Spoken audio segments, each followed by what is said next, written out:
하나님 말씀은 사도행전 18장 1절로 4장 말씀 드리겠습니다.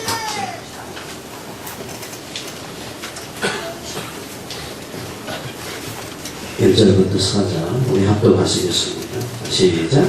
그 후에 바울이 아벤을 따라 고린도에 이르러 아굴라라 하는 본도에서 난 유대인 한 사람을 만나니 클라우디오가 모든 유대인을 명하여 로마에서 떠나라 한 거로 그가 그 안에 보리스겔라와 함께 이단리아로부터 새로 온지라. 바울이 그들에게 가매 세너비가 두고로 함께 싸며 이 일을 하니 그 세너는 전막을 만드는 것이더라. 안식일 날 바울이 회당에서 강론하고 유대인과 헬라인을 권면하니라. 아멘. 오늘도 예배에 성공하면서 믿음으로 따라서 합시다. 십자가 보혈로 나를 덮어주시고 성령의 감동으로 예배에 성공하게 하옵소서. 두 사람에게 예배에 성공합시다. 큰 은혜 받으세요. 성령의 물 받고 전도제자 증인됩시다. 예배 성공이야 우리가 증인될 수 있는 줄로 압니다. 오늘 찬양 엄마를 드시면서 선거를 했었나?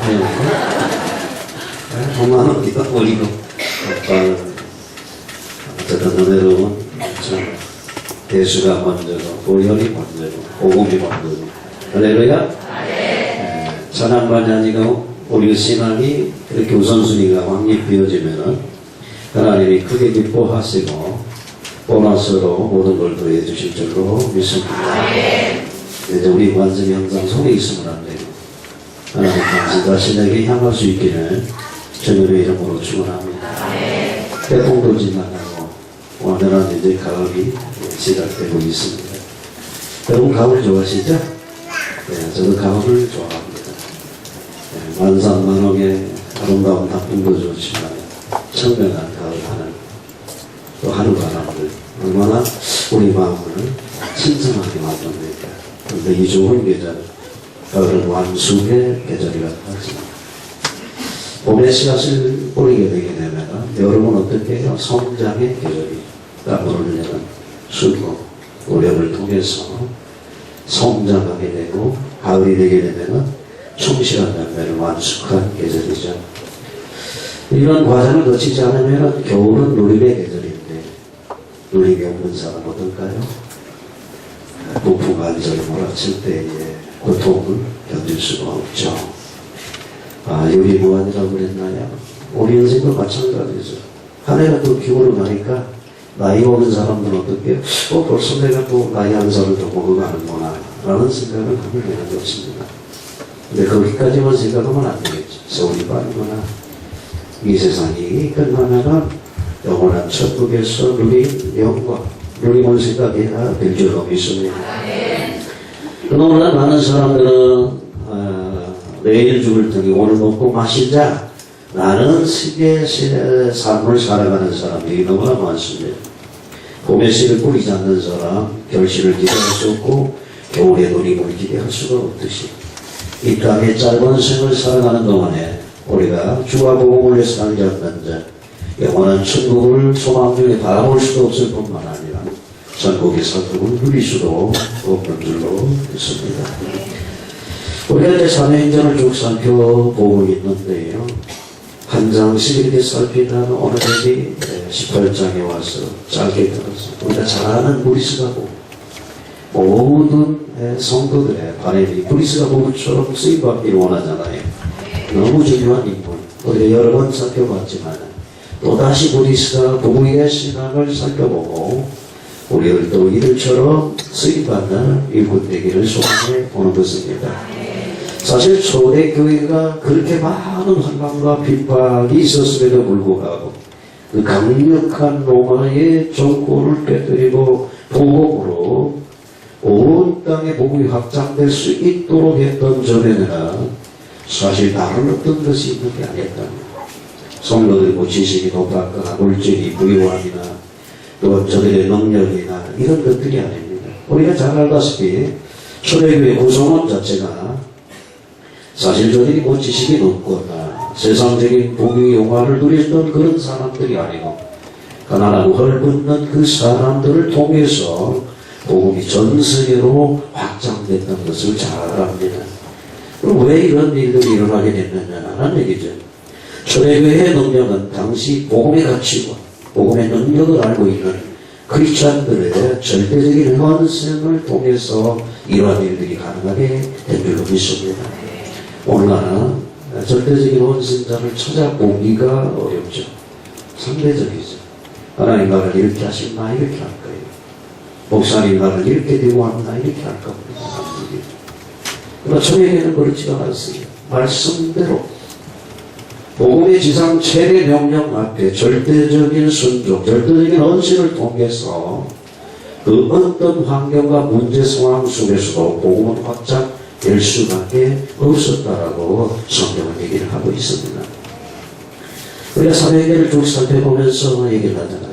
사도행전 1장에 저들이 하나님의 약속을 붙잡고 전도 기도하다가 사도행전 2장에 약속하신 성령의 세례, 기름 부심을 받게 되므로 하나님이 전도할 문을 열었고 그것도 선교 문을 열잖아요.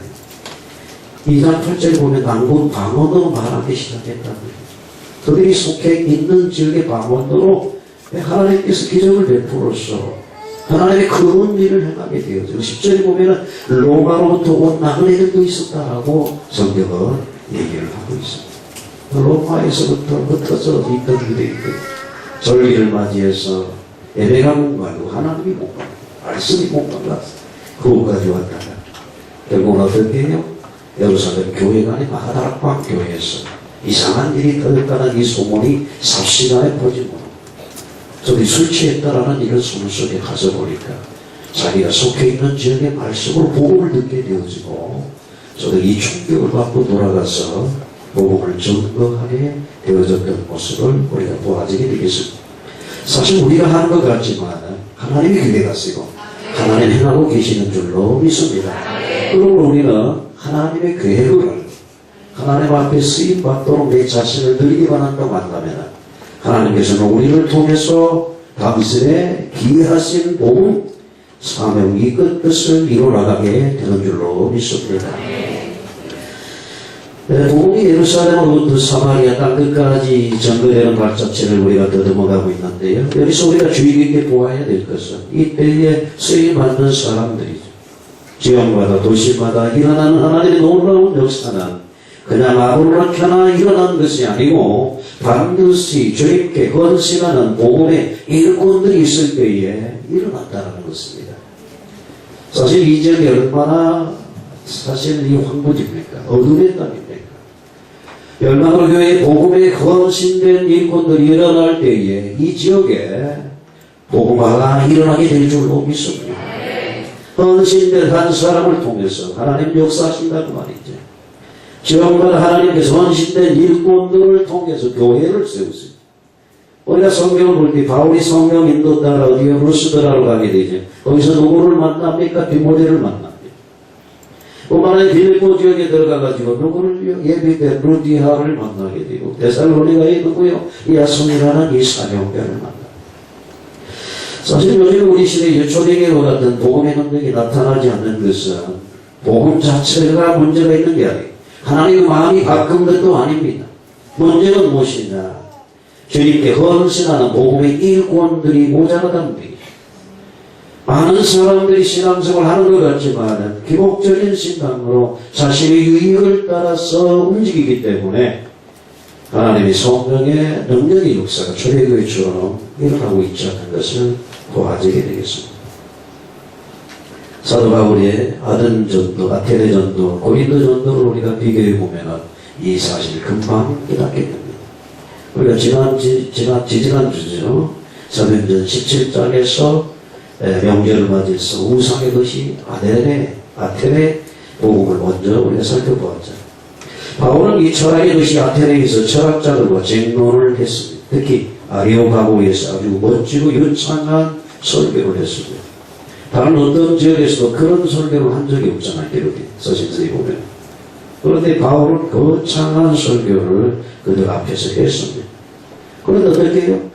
이상한 것은 아테네에서는 별다른 전도 연대가 없었다는 거예요. 교회가 세워지지 않았다는 겁니다. 그런데 오늘 우리가 읽은 18장을 보게 되면 사도 바울이 고린도로 와서 복음을 전하게 되었을 때는 고린도 지역에 교회가 세워지고 또 많은 제자들이 일어나게 됐음을 보게 되지는 것입니다. 그렇다면 아테네와 전도와 이 고린도의 전도 차이가 무엇이겠느냐라는 겁니다. 왜 아테네에서는 많은 전도 열매가 별로 없었고 고린도에서 많은 사람들이 죽게 돌아오고 교회가 생기고 제자들이 일어나게 됐느냐라는 얘기입니다. 혹시 우리 중에는 이렇게 말할 수 있죠. 아덴보다는 고린도 지역이 복음 전하기 좋은 조건, 베레아 지역처럼 열린 마음을 가졌기 때문이었을 거다라고 생각할 수도 있습니다.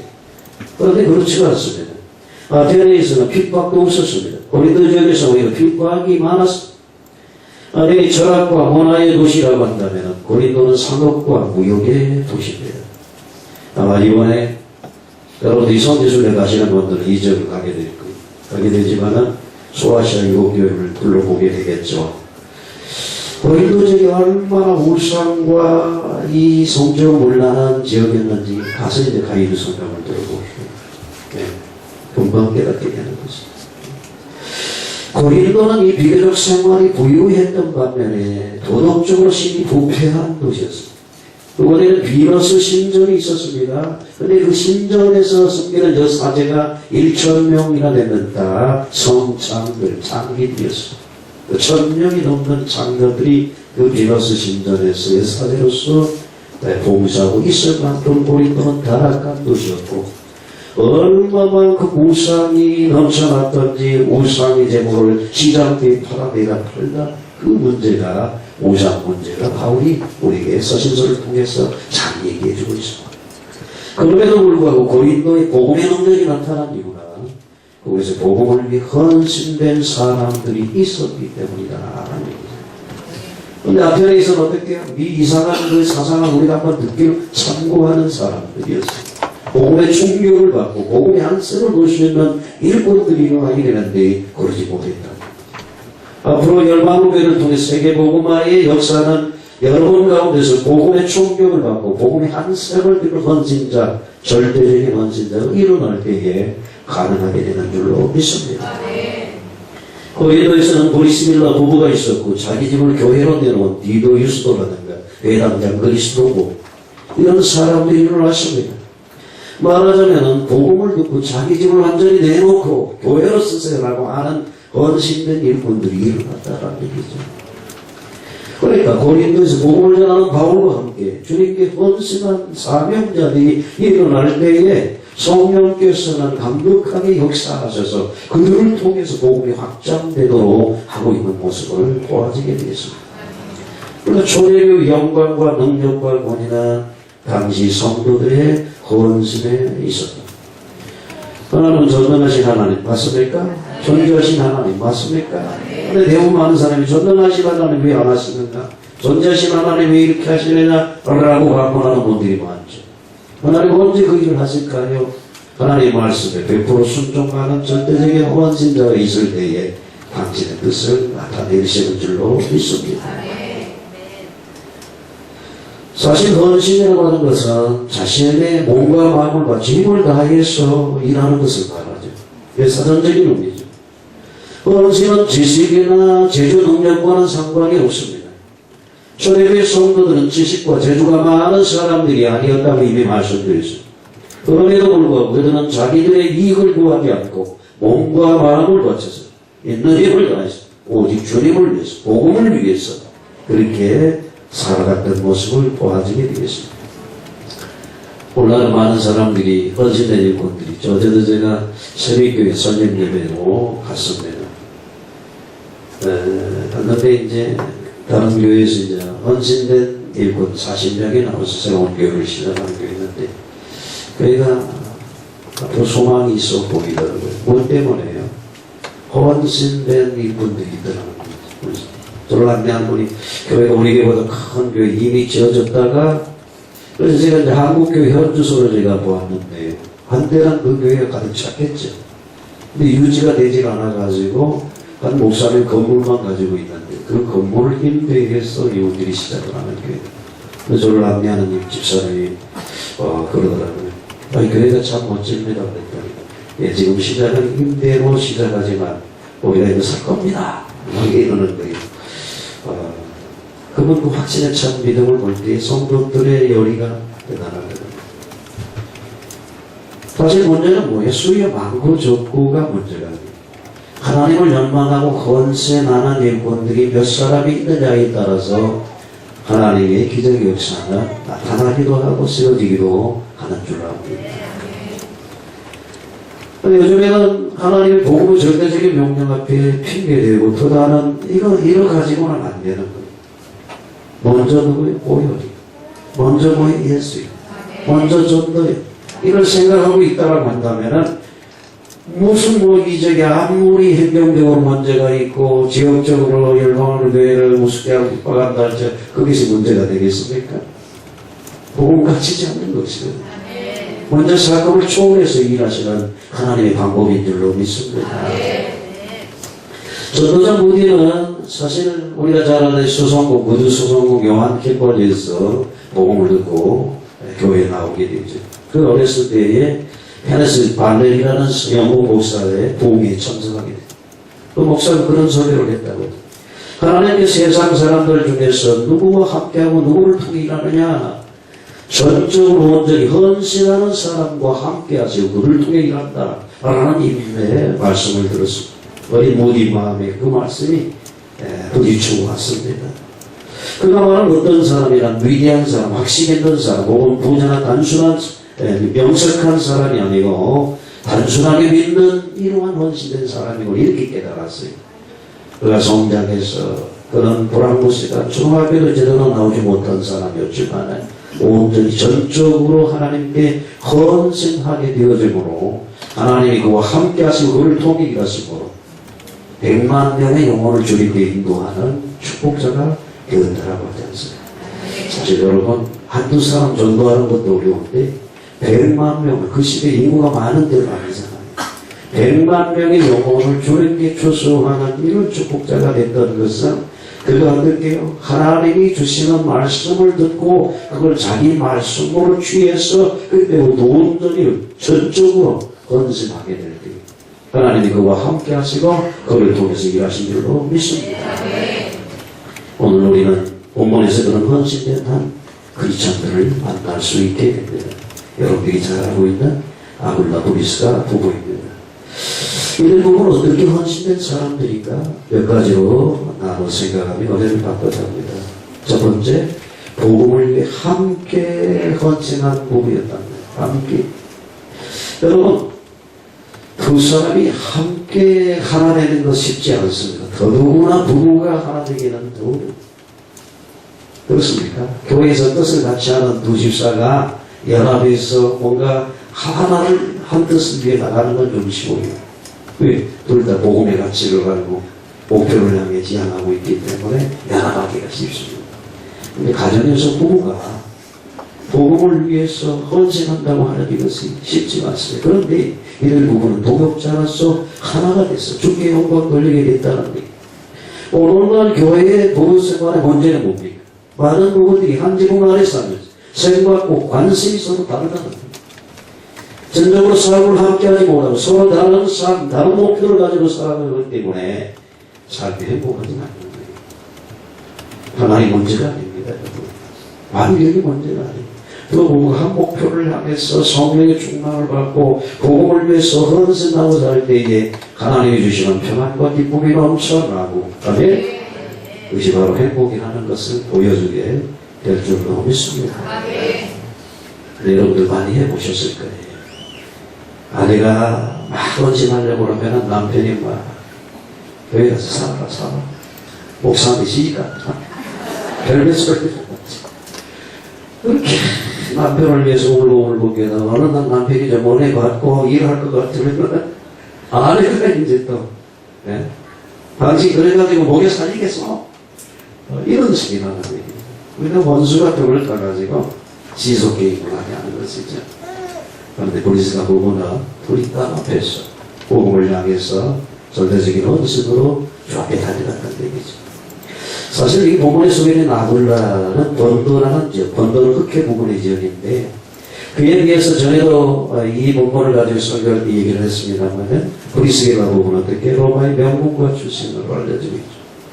글라우디오 로마 황제 때에 사실 AD 52년에 유대인의 소유가 일어났죠. 이때 이 황제는 유대인 말살 정책을 폈던 황제 중에 한 사람인데 그가 황제가 되고 난 다음에 로마에서 유대인들을 추방 명령을 내리게 됐죠. 이때 수많은 유대인들이 로마에서 쫓겨나게 됐고 이 브리스가 부부도 이 시기에 로마를 떠나서 고린도로 오게 됩니다. 여기서 이제 바울을 만나게 되어져서 그들이 복음을 깨닫고 복음에 동역하는 축복된 자로 쓰임받게 되는 것을 봅니다. 그래서 우리가 뒤로 할 것은 무엇이에요? 만남을 축복하라. 만남을 축복을 기도하라 이것이죠. 사실 현장에서 전도를 아무리 많이 해도 하나님의 만남을 주시지 않고는 헛수고잖아요. 물론 그것 자체가 의미는 있습니다만은 어차피 나가서 복음을 전하는데 이게 하나님 예비된 영혼을 만나고 그 중에서 충성된 자를 만난다고 한다면은 얼마나 더 좋겠어요. 자, 눈 크게 뜨세요. 자, 눈 크게 뜨시고. 네. 그런데 만나면 굉장히 우리 아이들도 마찬가지예요. 학교 다니면서 누구를 만나느냐 이때 인생이 달라질 수가 있어요. 교회에서도 마찬가지입니다.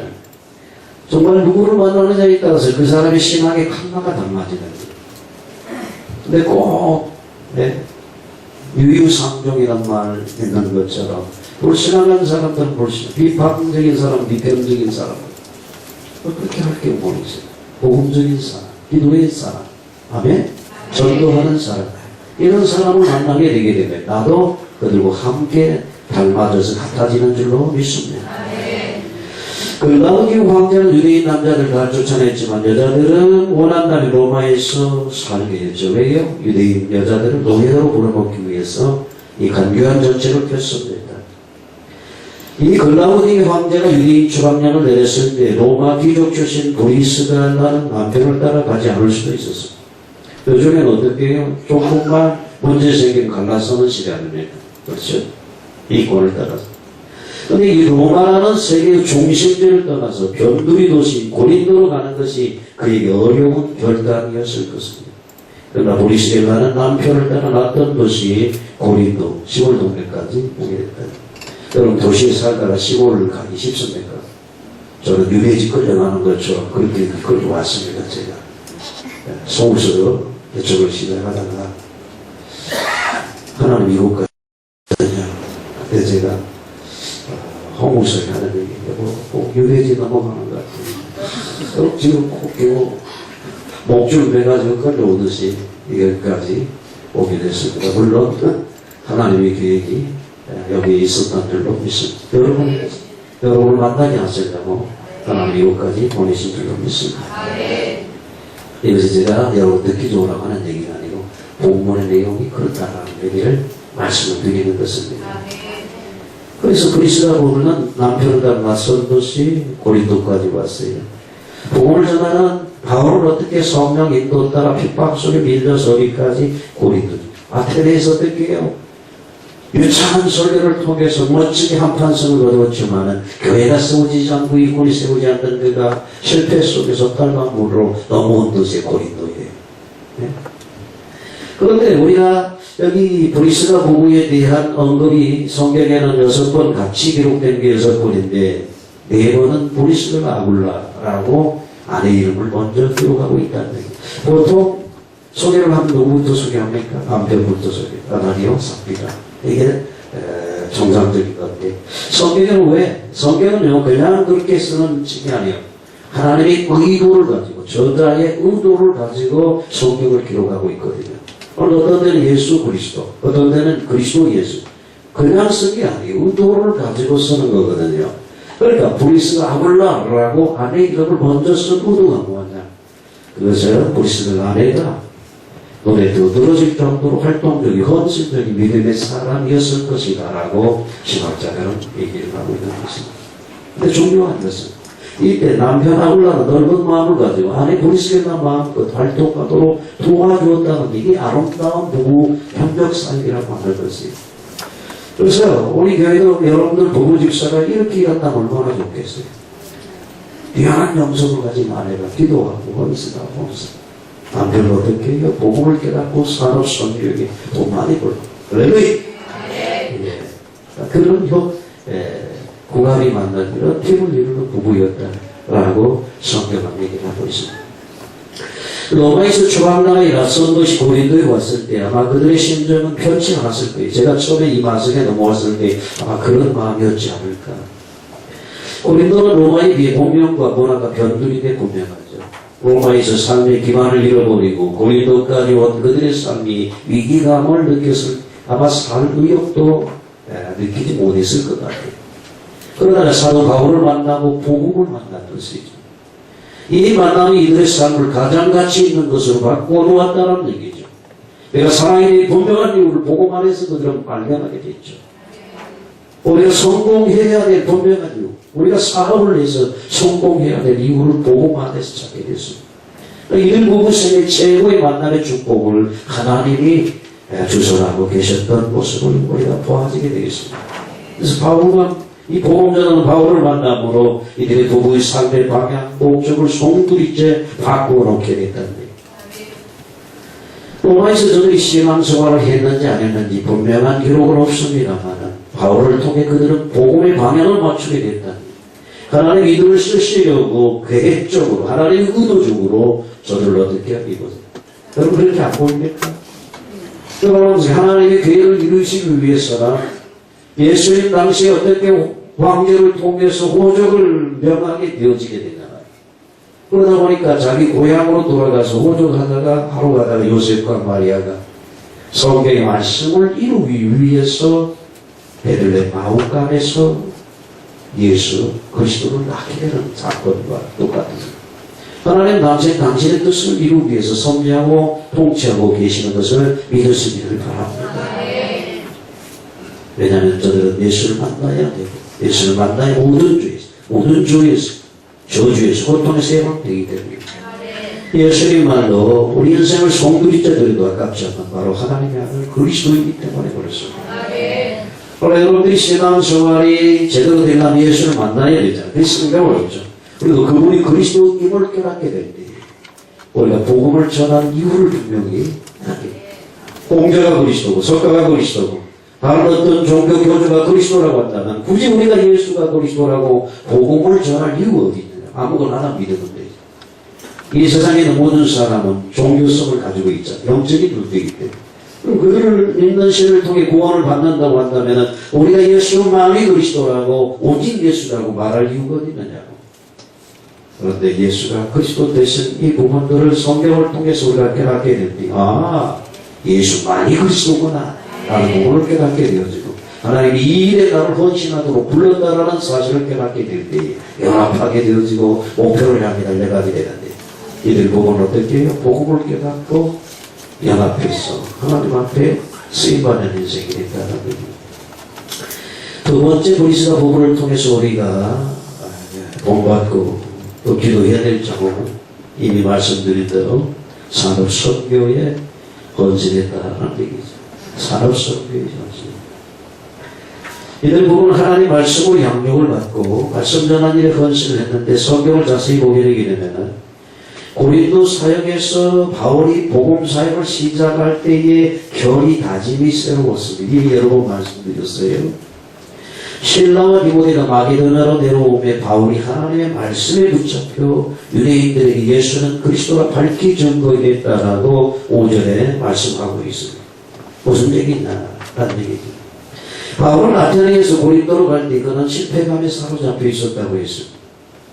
그래서 그는 고린도로 건너가면서 중요한 결심을 내리게 되는데, 고린도서 2장 1절 이하에 형제들아 내가 너에게 나아가 하나님의 증거를 전할 때에 말과 지혜의 아름다운 것으로 하기 하였나니, 아테네에서는 말과 지혜의 아름다움으로 그가 철학적으로 한번 견져봤거든요. 그 실패했어요.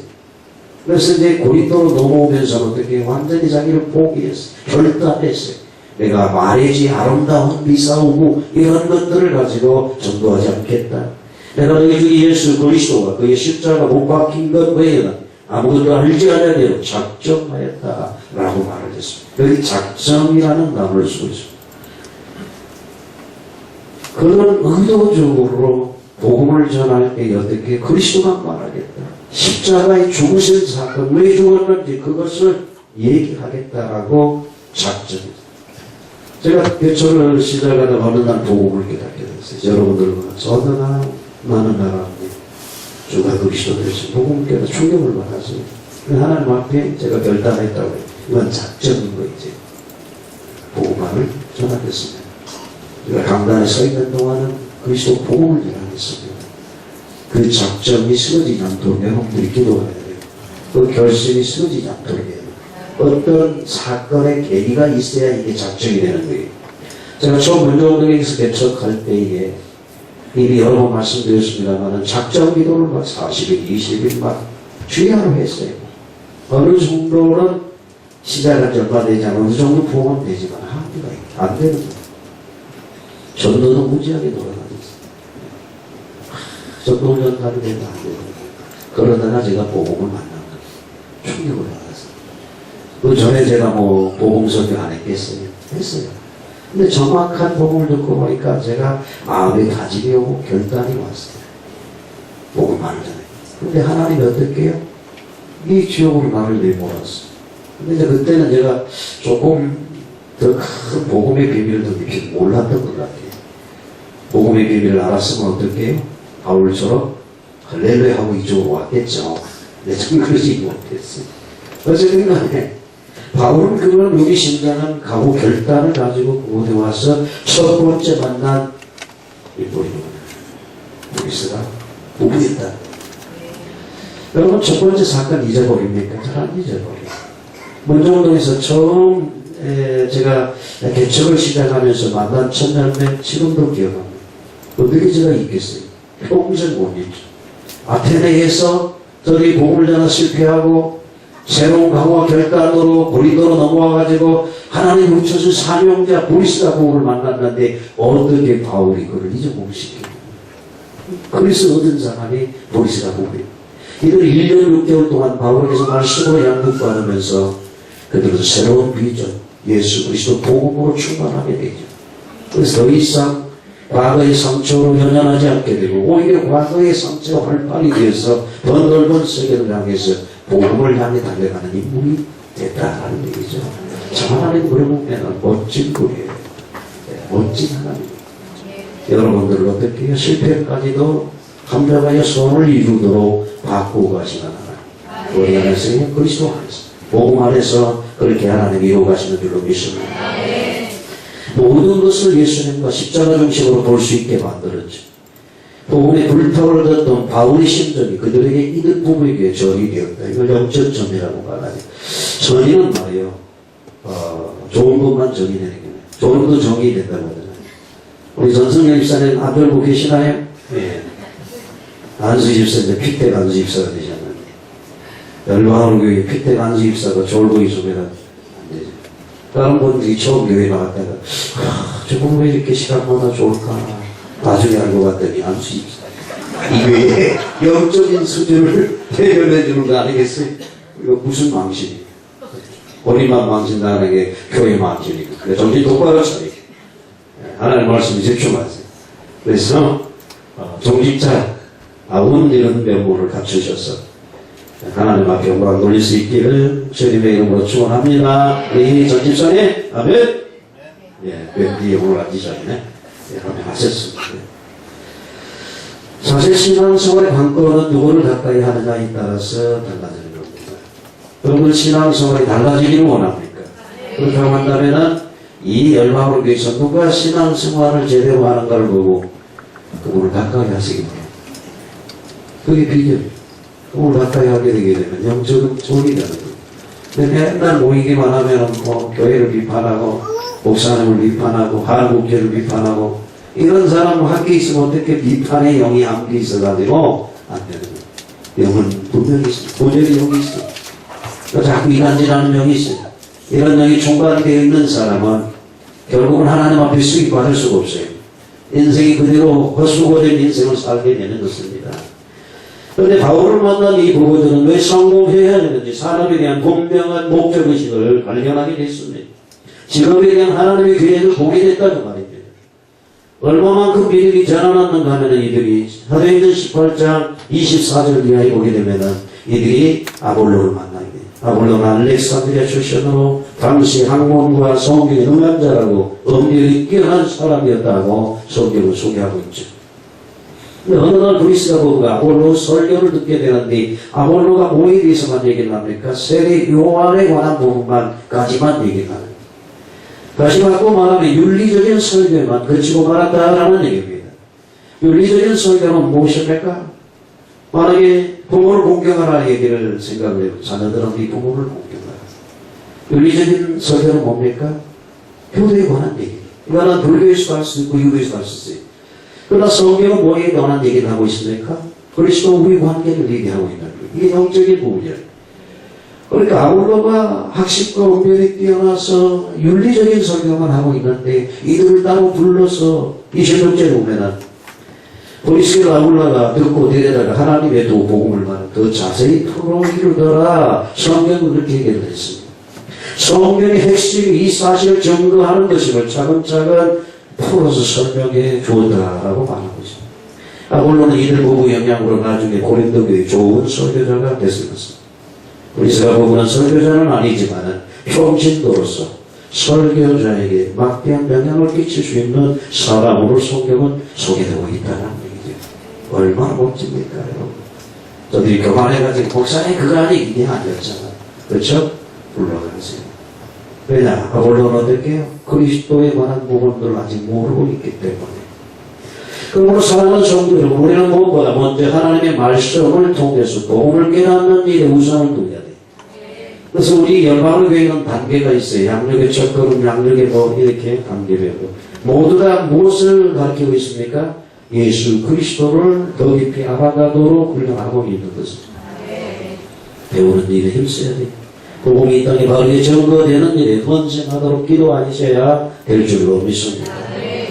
복음에 바로 서지 못한 사람이 하나님의 일꾼이 결코 될 수가 없습니다.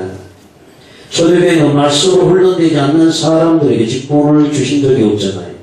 말씀으로 훈련받고 말씀으로 무장된 사람이 세상을 살릴 수 있고 영향력을 미칠 수 있기 때문에 그렇습니다. 그래서 오늘 저는 여러분들에게 늘 도전합니다. 여러분들 하나님의 복음의 말씀으로 훈련받고 복음의 전적으로 헌신하는 브리스가 부부 같은 일꾼들이 다 되시기를 바랍니다. 또 하나는 세 번째, 브리스가 부부는 목회자와 동역하는 헌신자였다는 얘기죠. 교회와 교회 지도자의 헌신으로 나타나는 거죠. 사도행전을 통해서 하나님 나라에 대한 비전, 꿈이 있습니다. 교회는 이 꿈을 이루기 위해서 세워졌고 교회 지도자들은 하나님의 나라를 이룬 이 꿈을 이루는데 동역할 수 있도록 전가하는 것입니다. 제가 먼저 그 꿈을 발견하고 여러분들에게 복음을 소개하고 그 꿈을 같이 꾸자고 여러분들을 동역자로 세워나가고 있는 줄로 믿습니다. 이 종직자로 만나고 한다면 브리스가 부부처럼 바울 복음 전하는 바울과 함께 꿈을 꾸고 아멘 같은 방향으로 헌신하는 일꾼들이 되어야 하는데 브리스가 부부는 바로 그러한 좋은 모델이 되는 일꾼이었다는 얘기입니다. 이들이 어느 정도 헌신했는지 성경을 통해서 살펴보면 사도행전 18장 18절에 보면 바울이 곤도도나 에베소로 가게 될 때 브리스가 부부도 함께 가는 것입니다. 사실 브리스가 부부는 어떻게 산업이 됩니다. 산업이. 천만 오늘날로 말하면 건축업에 종사하는 사람이었습니다. 그럼 한 곳에서 정착하게 되게 되면 다른 지역으로 사업하는 사람이 옮겨가기가 쉽습니까? 절대 그렇지 않습니다. 아마 이게 장사해 보신 분들은 알 거예요. 벌써 1년, 2년 지나면 이제 고객도 늘어나고 얼굴도 익혀져가지고 점점점 확장하려고 하지 잘 나가고 있는 산업을 접어두고 다른 지역으로 또 간다. 이거는 쉽지 않는 결단이죠. 그럼에도 불구하고 브리스가 부부나 바울이 고린도에서 에베소로 복음전 도착할 때에 모든 사고를 정리하고 함께 이사를 갔다 하는 얘기죠. 놀라운 얘기죠. 복음을 위해 자기 사업 동력할 수 있는 사람, 이런 믿음의 결단을 가졌던 초대교회 성도들의 모습을 우리는 주목해야 됩니다. 요즘 한국교회가 왜 배남을 자처하고 큰 교회 위주의 대형교회는 사람이 모이는 것 같은데 점점 서산해 갈까요? 여러분, 신도시 하나 생긴다고 한다면 어떻게 해요? 어느 정도 큰 교회들이 그 지역의 교회를 팔고 신도시로 가서 더 큰 교회를 짓습니다. 어제도 이제 그런 얘기를 들었어요. 그 교회가 하나가 덩그러니 비어있는 거, 이 교회는 교인들이 딴 데로 다 신도시 이사 가버려가지고, 제가 동두천에 있는 저게 세빛교회 설립 예배 갔었는데요. 그 교회는 어떻게 해요? 교인들이 빠져나가 버려서,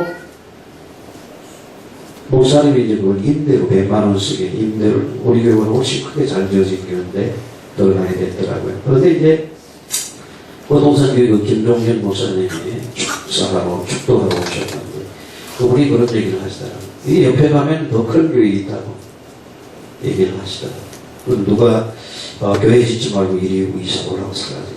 그래서 제가 물었어요. 아니, 그 교회가 왜 그 교회 있을까? 그랬더니, 저쪽에 어디죠? 양주 쪽에 신도시가 생긴대. 이걸 팔고 더 큰 교회를 지으려고 신도시로 갔다는 거예요. 그래서 제가 이제 그런 얘기를 했어요. 이게 한국 교육 문제다.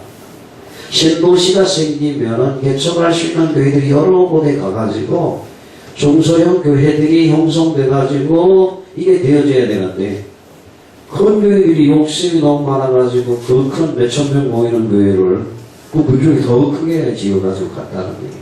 이게 굉장히 좀 문제가 있는 거예요. 제가 이해하려고 하는 건데. 요즘에 성도들도 어떻습니까? 단지 신도시 생겼다 하면 어떻게 우리가 그 어디 가서 아파트가 청약해가지고 당첨되면은 매덕의 이익을 얻고 순위 계산이죠. 또 성도들이 이사 다니는데 어떻게 어느 지역으로 가게 되게 되면은 물질 문화를 누릴 수 있다. 병원도 있고 마트도 가깝고 이런 거 생각하잖아요. 또 자식 교육을 생각하게 돼요. 근데 정말로 복음에 충격받은 사람이라고 한다면 이사하는 것이 그 지역을 복음화하기 위해서. 아멘? 도날드시점의 풍성한 교회에 거기 성도들은 그런 일꾼들이 많아서 그 교회가 세계로 움직이는 거예요. 제가 그곳에 가서 목사님 설교 훈련 받으면서 들어보니까 간호사 얘기 한번 하시더라고요. 수간호사인데 어느 큰 병원에 수간호사예요. 근데 이제 그 간호사들 거의 다 보고를 했어요. 찾는 사람 다 찾아. 더 이상 일이 있군요. 그 수간호사직을 포기하고 조그만 병원의 간호사를 또 가가지고 보고운동하는 거예요. 그런 사람이 수도를 가다는 거예요. 그러니 어찌 그곳에 하나님의 성령의 강력한 역사가 없겠는가. 직장도 마찬가지인 줄 압니다. 직장을 선택할 때 내 신앙생활에 얼마나 영향을 미칠지, 내가 이 직장의 복음에 얼마나 확장할지 이런 부분들을 기도하고 직장을 선택하는 사람이 많지 않다는 얘기죠. 제가 우리 학생들에게도 하는 얘기가 좋은 대학교, 인류대학교만 가려고 목표를 삼지 말고 정말 네 잘할 수 있는 분야를 할 수 있는 네 실력을 가서 그 학교에서 하나님이 원하는 일을 할 수 있는 곳으로 가라. 이게 지금까지 지도 방침 아닙니까? 사실 그럼 이 초대교회 성도들은 직장보다도 복음이 크지 않아. 복음보다도 직장이 더 크지 않았다는 얘기죠. 근데 오늘날은 직장이 더 커 보이고 재산이 더 커 보이니까 잘 다니고 헌신하던 교회도 다 내팽개쳐버리고 그거를 추구하기 위해서 가는 것이죠. 그러니까 지금 당장은 한교의 복이 이루어지는 것 같지만 전체적인 한국교회 세계보회를 볼 때에 문제가 오게 되고 이제 어떻게 큰 교회들이 서구 기독교회처럼 나중에 어떻게 유지하지 못해가지고 극장으로 바뀌고 술집으로 바뀌고 문제가 오게 되는 것 아니냐. 우리는 건물보다는 사람을 키워내는 이러한 교회가 되어야 될 줄로 믿습니다. 그 사람을 키우기 위해서는 건물도 필요하죠. 그러니까 이게 여러분들이 잘 이해하고 기도했으면 좋겠습니다. 보리스교가 보고 헌신은 여기서 끝나지 않았죠. 고린도전서 16장 19절에 보니까 아시아에 있는 교회가 주 안에서 너희에게 권한하고 아울라 보리스가와 및 그 집에 있는 교회가 주 안에서 너희에게 간절히 권한하고 성경 그렇게 말을 했습니다. 그러니까 보리스가 보고 영향력이 아시아에 있는 많은 교회에 영향력을 주었다. 전번에도 그랬지만 많은 교회를 세웠고 후원했다라는 얘기죠. 여러분 돈 많이 벌어서 뭐 하렵니까? 우리 한국에 뭐 집 제일 많이 가진 사람 604채인가 뭐 제가 소개했습니다. 한 채도 없어가지고 전전긍긍하는 사람이 많은데 600채가 넘는 집을 가지고 그분 나이가 보니까 60대더라고. 살아봐야 이제 막 20년 안팎인데 무패층을 가지고 그럼 더 많이 벌어서 뭐 하려니까 브리스가 보면처럼 교회를 설립하고 구원하고 선교하고 할렐루야 또 그 집을 내줬어요 교회로. 그러니까 그 브리스가 집에 있는 교회가 무난한다고 성경합니다. 얼마나 그런 식으로 했으면 자기 집을 아예 교회로 내줘버렸어. 한때 한국 교회가 부흥성장할 때에 자기 집을 내놓는 사람이 많고 자기 딸을 내놓는 사람이 많아서 그래서 한국 교회가 많아요. 전번에 제주도 갔을 때도 후배 목사님들이 일부가 나왔어요. 그래서 에벤처로서 전전 건너가다 어떤 사람이 자기 땅을 내놨어. 우리보다 더 건축이 빠릅니다. 빨리 갑니다. 문제는 헌신자의 문제. 로마서 16장 4절에 보면 저희가 내 목숨을 위하여 자기 목이라도 내놓았다라고 성경 기록하고 있습니다. 그렇습니다. 교회는 브리스가 부부와 같이 영적 리더에 헌신하는 사람들이 많이 일어나야 되겠죠. 우리 교회 안에도 그런 분들이 참 많이 일어났다고 저는 생각을 하고 감사하게 생각하고 있습니다. 바울이 당당하게 세계 복음화하는 일에 방향맞춰 달려가는데 동역자들이 많이 일어나서 주님 앞에 서는 날 우리 모두가 함께 칭찬듣는 그런 자들이 되어야 될 줄 믿습니다. 말씀해 주려고 합니다. 오늘 이 시대에 아울러 브리스가 어디 있습니까? 우리 열방으로 브리스가 어디 있습니까? 혹시 나는 남편이 없는데 그러면 루디아는 어디 있습니까? 루디아는 가보죠. 루디아, 브리스가 부부 같은 일꾼들이 일어나야 될 줄로 믿습니다. 예수 그리스도 피 흘림 때문에 저와 여러분들을 구원받았고 그렇다면 우리는 어떻게 주님의 은혜에 보답하겠다는 것. 그것이 어떻게 해요? 사람 살리는 주님의 지상 최대 명령 세계 복음화 되어지면 모든 것 올수록하고 주 앞에 서야 되는 줄로 믿습니다. 그날이 가까우고 있습니다. 가을이 무르익어 가면 겨울이 오겠어요. 만나는 때가 다가오고 있습니다. 믿음으로 준비해서 공터는 그때 주님 맞이하는 모두가 될 수 있기를 주님의 이름으로 축원합니다. 우리 같이 한번 기도하시죠. 브리스가 보이죠. 루디아처럼 세계가